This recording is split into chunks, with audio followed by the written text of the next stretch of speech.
क्या राजनीतिक मुद्दे हैं और यह दल किस तरीके से आने वाले चुनाव में अपनी बातों को जनता के सामने रखती है, वो आपसे बात करेंगे। राजेश भट्ट जी हमारे सामने आ चुके हैं, हमारे साथ आ चुके हैं दर्शकों, और ये बात करेंगे चूंकि रामविलास लोजपा के और राष्ट्रीय प्रवक्ता हैं और जो अपनी पार्टी है मुख्य प्रवक्ता हैं, और जो इनकी पार्टी है उस पार्टी का जो स्टैंड है, उस पार्टी की जो नीति है, उन नीतियों को लेकर जनता के बीच जाते हैं और लगभग सभी चैनलों पर आप अपनी उपस्थिति दर्ज कर अपनी पार्टी के जो नीति हैं, जो नीतिगत फैसले हैं, आने वाले समय में पार्टी की जो नीतियां होंगी उन नीतियों पर चर्चा करते हैं। आज भी हम उन नीतियों पर चर्चा करेंगे और इस चर्चा के लिए हमारे साथ मौजूद हैं डॉक्टर राजेश भट्ट जी। राजेश भट्ट जी, आपका हमारे इस साधना न्यूज ग्रुप के इस बिहार निर्माण कॉन्क्लेव में स्वागत है। बहुत बहुत धन्यवाद। साधना ने बिहार जैसे राजनीतिक राज्य में पुनर्वापसी कर निश्चित तौर पर एक बड़ा निर्णय लिया है। इस फैसले का हम बिहार की पावन धरती पर स्वागत करते हैं। जैसा कि सब कोई जानता है, 2020 में हमारी पार्टी के संस्थापक और पूर्व केंद्रीय मंत्री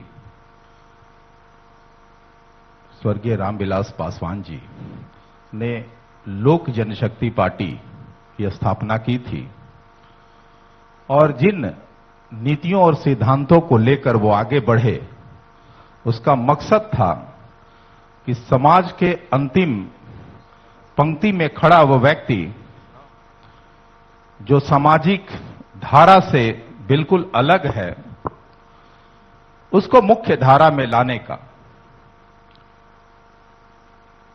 कालांतर में कई झंझावातों, कई परिस्थितियों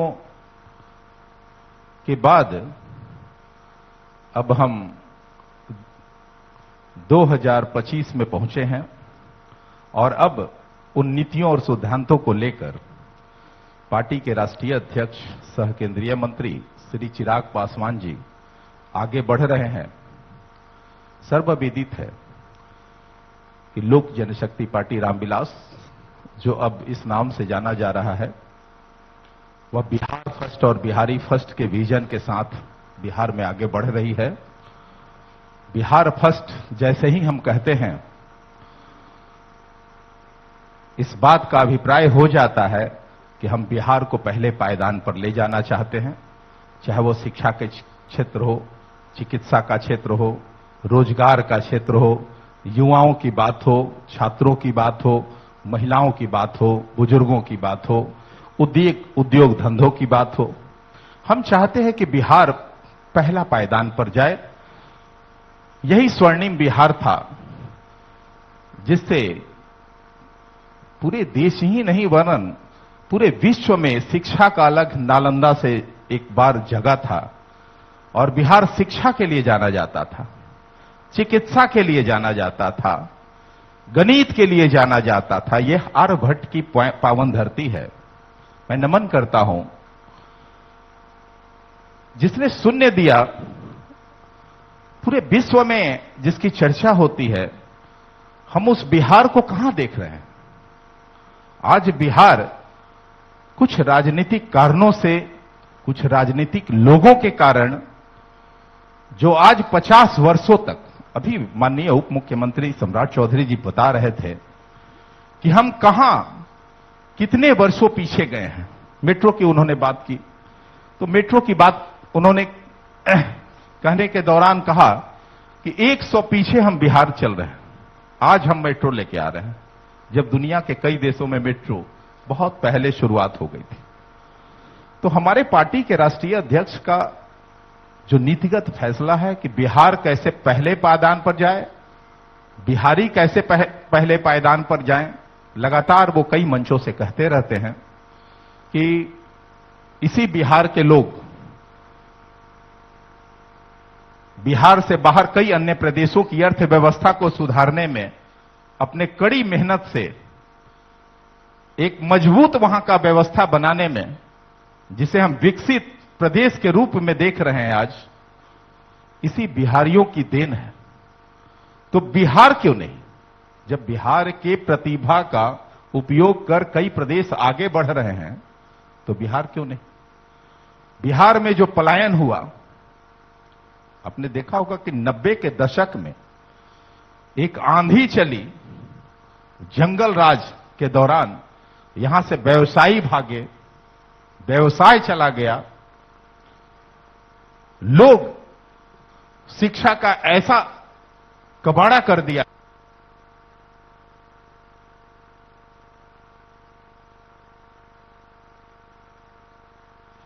कि शिक्षा लेने के लिए भी बाहर जाना पड़ा और शिक्षकों को भी जाना पड़ा। हमारे पार्टी के राष्ट्रीय अध्यक्ष चिराग पासवान जी लगातार कहते हैं कि आखिर कोटा जो शिक्षा का आज हब बना हुआ है, वहां पढ़ने वाले बिहारी और पढ़ाने वाले बिहारी, तो वो व्यवस्था बिहार में क्यों नहीं? हम अगर यही वो संसाधन ला दें तो बिहार के छात्रों को पलायन नहीं करना पड़ेगा। हम कल तक दिल्ली जाते थे चिकित्सा के लिए, आज बिहार में ही एशिया का दूसरा बड़ा अस्पताल पीएमसीएच के रूप में जो डेवलप किया जा रहा है। तो इन्हीं बातों को लेकर हमारी पार्टी बिहार फर्स्ट और बिहारी फर्स्ट के विजन के साथ आगे बढ़ी और लगातार एनडीए की डबल इंजन की जो सरकार है, उसको मजबूत करने में हमारे पार्टी के राष्ट्रीय अध्यक्ष चिराग पासवान जी लगे हुए हैं। सचमुच आपने राजेश भट्ट जी ने जो कहा, दर्शकों मैं बता दूं कि मैं हमारे साथ लोजपा रामविलास के मुख्य प्रवक्ता डॉक्टर राजेश भट्ट जी जुड़े हुए हैं और अपनी पार्टी की जो विचारधारा है, उस विचारधारा को आपके साथ साझा कर रहे हैं। सचमुच बिहार की जो सांस्कृतिक विरासत है, वह विरासत हमें बिहार को या हमारे बिहारी होने पर गर्व महसूस कराता है और यह इस बात के लिए हम आपके जो नेता हैं, वो नेता बराबर इस स्लोगन को देते हैं, बिहार फर्स्ट बिहारी फर्स्ट। लेकिन इस स्लोगन के साथ कुछ गलतफहमियां भी जो हैं, वह भी आपके जो घटक दल हैं या जो सहयोगी दल हैं, उनके बीच भी चली जा रही है। क्या ये क्या है?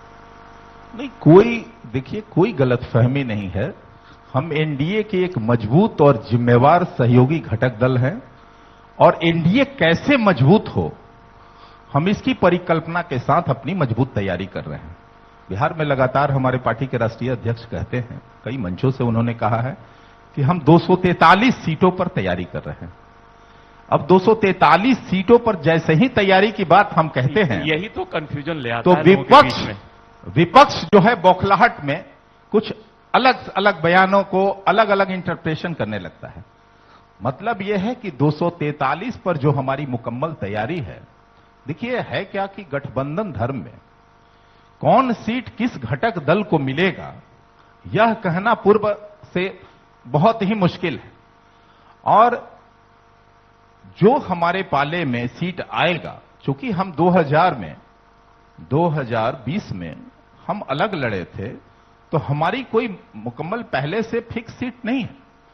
तो हमारी कौन सी सीट हमारे पार्टी के खाते में आएगी, गठबंधन में जब सीट शेयरिंग को लेकर चर्चा होगी, तो जो सीट मुझे मिले मैं उस पर तो मजबूत रहूं ही, मजबूत तैयारी के साथ तैयार रहूं।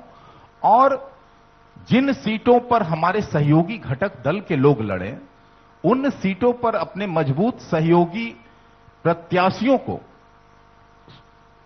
जैसे भाजपा, जदयू जो हमारे साथ लड़ रहे हैं एनडीए में, उनके प्रत्याशी भारी अंतर से कैसे जीतें और हमारे तैयारी का कैसे उनको ज्यादा से ज्यादा लाभ मिल सके, हमारी ये भी चिंता है। देखिए गठबंधन का मतलब ही है कि सब मिल के लड़े और एक दूसरे के पूरक बने। तो पूरक तभी बन सकते हैं जब हमारी तैयारी मुकम्मल होगी, मजबूत होगी, और हमारी मजबूत तैयारी का लाभ सहयोगी घटक दल को मिलेगा। तो मैं समझता हूं कि अलायंस करने का कोई मतलब होगा।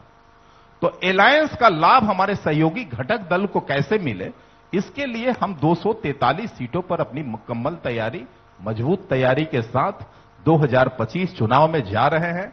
और हमारे पार्टी के राष्ट्रीय अध्यक्ष ने स्पष्ट रूप से कहा है कि एनडीए में बिहार विधानसभा चुनाव 2025 में माननीय मुख्यमंत्री श्री नीतीश कुमार जी के नेतृत्व में हम लड़ने जा रहे हैं। डबल इंजन की मजबूत सरकार होगी और 2025 में 225 के पार एनडीए जाएगा। कुछ लोगों को गलतफहमियां हैं। जी। अब देखिए, हमारे पार्टी के राष्ट्रीय अध्यक्ष दूसरे संदर्भ में कहते हैं कि 243 क्यों। अब कल विपक्ष भी उनका अनुसरण करते देखा गया है, जिस पर मेरी भी टिप्पणी आई है। अब तेजस्वी जी भी 243 की बात करने लगे हैं। अरे भाई, हम तो जानते हैं कि आप कांग्रेस को सल्टाने में लगे हुए हैं। ये जो एसआईआर का मुद्दा के तहत नौटंकी हो रही थी पूरे बिहार में, ये महज एक नौटंकी मात्र था, हो हल्ला मचाना था। और जब देख लिए कि देश के एक युवराज ने दूसरे को ड्राइवर बना के छोड़ दिया, तो फिर वो 243 की बात करते हैं। तो मेरा तो इस मंच के माध्यम से उनसे गुजारिश है कि अवश्य लड़े 243 पर, ताकि आप जो दम भरते हैं, वैसे तो मैं आप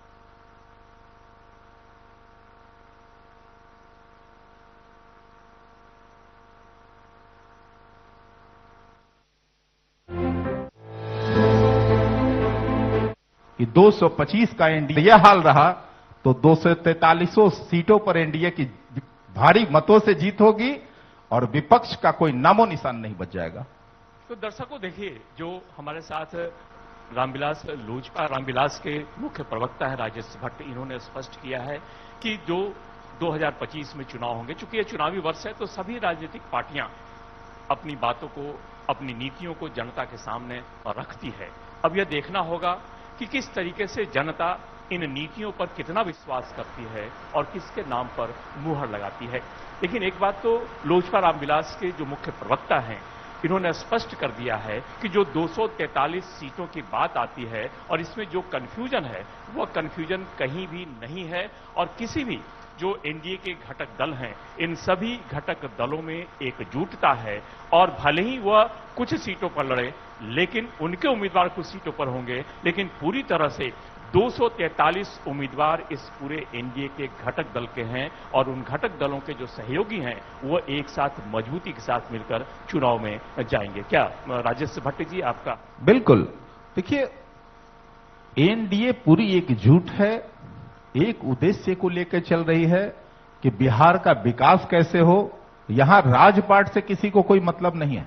हमारे पार्टी के राष्ट्रीय अध्यक्ष आदरणीय श्री चिराग पासवान जी लगातार कहते हैं कि मैं सत्ता की गोद में जन्म लिया हूं।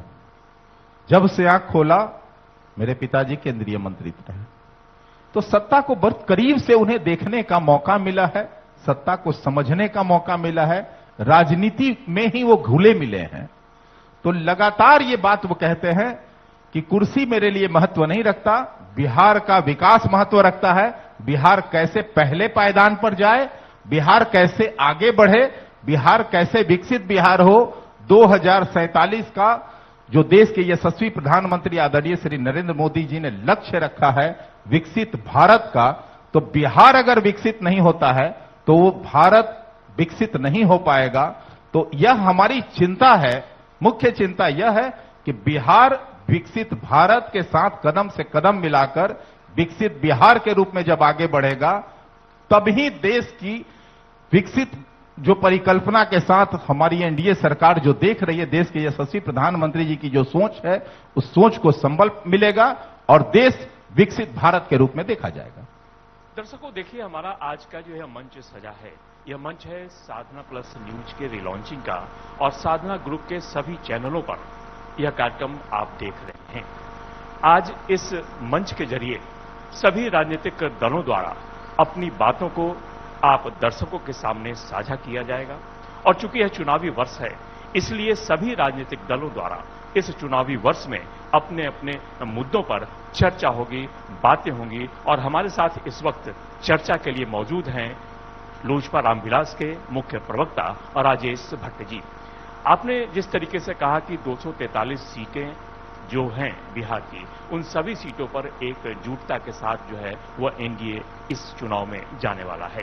लेकिन आपके ही सांसद द्वारा कई ऐसी तरह की बातें आती हैं सामने, जिससे जिस कन्फ्यूजन की बात कही जा रही थी वह एक बार फिर से कन्फ्यूजन हो जाता है। क्योंकि 2020 में आपके ही जो राष्ट्रीय अध्यक्ष हैं केंद्रीय मंत्री चिराग पासवान जी, वो मोदी के हनुमान के रूप में सामने आए थे। क्या हनुमान का वह रूप फिर से आएगा या फिर मोदी के सच्चे हनुमान के रूप में इस चुनाव में एनडीए के साथ मजबूती के साथ जुड़े रहेंगे? नहीं, मोदी के हनुमान वह कहते हैं तो हनुमान की भूमिका में हैं। हनुमान की भूमिका इस रूप में है कि एनडीए से बाहर भी जब हम रहे तो आपने देखा होगा कि मोदी जी की नीतियों से, सिद्धांतों से, राष्ट्र के प्रति जो उन्हें के फैसले थे, उन तमाम फैसलों में हमारी सहमति रही। हम ऐसा नहीं है कि सत्ता में रहने के कारण मोदी जी के सिद्धांतों से हम सहमत रहते हैं।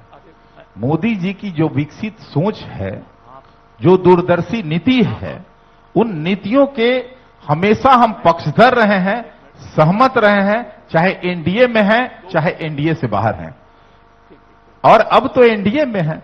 अब हमारी सबसे पहली प्राथमिकता है कि भारतीय जनता पार्टी ही नहीं, पूरे एनडीए को लेकर हम आगे बढ़ें और एनडीए की डबल इंजन की मजबूत सरकार बिहार में बने। यह हमारी सबसे पहली प्राथमिकता है और इसको लेकर हम पूरे चुनावी मूड में, आप देख रहे होंगे कि शाहाबाद की धरती से हमारे पार्टी की जो नवसंकल्प महासभा का आगाज हुआ है, वह लगातार बिहार के कई जिलों से होता हुआ पूर्णिया पहुंचा है। आपको बता दूं कि शाहाबाद से जो आगाज हुआ, शाहाबाद, गया, मुंगेर, मुजफ्फरपुर और मुजफ्फरपुर के बाद अगले 20 तारीख को हम पूर्णिया के रंगभूमि में नवसंकल्प महासभा के तहत उपस्थित होंगे, जिस सभा को पार्टी के राष्ट्रीय अध्यक्ष संबोधित करने जा रहे हैं। तो ये चुनावी तैयारी है और वह पूरी तैयारी एनडीए के लिए है, ताकि एनडीए की एक मजबूत सरकार कैसे बन सके, एनडीए की सभी नीतियों से कैसे अवगत हो सके, देश के यशस्वी प्रधानमंत्री आदरणीय नरेंद्र मोदी जी के जितने भी किए गए कार्य हैं वो जन जन तक कैसे पहुंचे, यह भी मेरी चिंता का विषय है, चिंतन का विषय है और इसके लिए लगातार हम प्रयास कर रहे हैं। तो एनडीए कैसे मजबूत हो, यह मेरी पहली प्राथमिकता है और वह एक हनुमान के रूप में राम के पीछे खड़े हैं, उनको तमाम जो है बल देने के लिए। केंद्र सरकार तो लगातार बिहार को प्राथमिकता पे रखी हुई है। आप देख रहे हैं जब जब हमारे देश के यशस्वी प्रधानमंत्री बिहार आगमन पे आते हैं तो एक बड़ी सौगात लेके आ रहे हैं। कल भी उन्होंने पूर्णिया एयरपोर्ट का उद्घाटन किया, 8 बड़ी परियोजनाओं का शुभारंभ किया, एक बड़े थर्मल पावर की आधारशिला रखी, कई ट्रेनों की सौगात मिली, कई हवाई सेवाओं से जो है बिहार जुड़ा और इसी के तहत केंद्र सरकार से हमारे पार्टी के राष्ट्रीय अध्यक्ष ने निफ्टेम जैसी दूसरी देश की तीसरी संस्था जो की शाखा जो है बिहार में लाने का प्रयास किया। यह उनकी व्यक्तिगत जो है सोच और व्यक्तिगत प्रयास के रूप में देखा जाना चाहिए। तो मैं समझता हूं कि पार्टी के राष्ट्रीय अध्यक्ष हर फील्ड में, देखिए माननीय केंद्रीय मंत्री फूड प्रोसेसिंग जब से उन्होंने इस पदभार को संभाला है, लगातार कैसे फूड प्रोसेसिंग के क्षेत्र में बिहार आगे बढ़े, कैसे मक्का पर काम हो, कैसे लीची पर काम हो, कैसे आम पर काम हो, चूंकि बिहार की ये सब मुख्य फसल हैं, मखाना बोर्ड का कैसे विकास हो, युवा बोर्ड का के गठन की उन्होंने बात की थी। आज युवा बोर्ड बिहार सरकार ने जो है गठित करने का फैसला कर लिया है, युवा बोर्ड की घोषणा भी लगभग होने जा रहा है। तो यह अपने आप में यह बिहार फर्स्ट और बिहारी फर्स्ट की सोच ही है जो लगातार एनडीए की सरकार लेके आगे बढ़ रही है और उसके हनुमान है चिराग पासवान जी। तो लगातार एनडीए की सरकार में शामिल होकर बिहार के विकास की बात कर रहे हैं, बिहार के विकास को प्रमुखता दे रहे हैं और केंद्र सरकार भी लगातार बिहार के विकास के लिए सक्रिय नजर आ रही है। और जिस तरह से पिछले दिनों से यदि देखा जाए तो जो शिलान्यास हैं, जो योजनाएं हैं, उनका लोकार्पण जो है वो आदरणीय प्रधानमंत्री नरेंद्र मोदी द्वारा किया भी जा रहा है। और यही है जो लोजपा रामविलास है, उस पार्टी के जो राष्ट्रीय अध्यक्ष हैं, केंद्रीय मंत्री के रूप में भी बिहार को कई सौगात उन्होंने दी। जैसा कि हमारे साथ जुड़े हुए हैं राजेश भट्ट जी, और इन्होंने जो लोजपा है या फिर लोजपा प्रमुख के रूप में, एक केंद्रीय मंत्री के रूप में जो चिराग पासवान जी ने बिहार के लिए जो किया है या जो कर रहे हैं या आने वाले समय में जो इनकी योजनाएं हैं, उन योजनाओं को किस तरीके से बिहार और बिहारियों को लाभ मिल सके, इसके लिए प्रयासरत है। और हम चाहेंगे कि आगे भी इस तरीके के प्रयास जो किए जाए ताकि जो बिहार है वह समृद्ध बिहार बन सके। जो प्राचीन बिहार का गौरव है वह बिहार का गौरव, चाहे वह शिक्षा के क्षेत्र में हो या और भी सांस्कृतिक क्षेत्र में हो, इन सभी क्षेत्रों में अपने उस पुराने गौरव को हासिल कर सके। हम सबकी भी यही चाह है। और आदरणीय, जैसा अभी थोड़ी देर पहले हमारे साथ जुड़े हुए थे प्रदेश के उप मुख्यमंत्री सह वित्त मंत्री सम्राट चौधरी, उन्होंने भी कहा कि किस तरीके से बिहार का जो रोड मैप है वह तैयार किया गया है और आने वाले 2025 से 2030 का जो समय है वह किस तरीके से आने वाले समय में बिहार प्रगति के पथ पर चले, इसको लेकर नीतियां बनाई जा रही हैं, योजनाएं बनाई जा रही हैं और उन योजनाओं को अमली जामा भी काफी तेजी से पहनाया जा रहा है। राजेश भट्ट जी, आपका इस कार्यक्रम में आने के लिए, हमारे दर्शकों से जुड़ने के लिए बहुत बहुत धन्यवाद। दर्शकों, यह कार्यक्रम हमारा लगातार चल रहा है।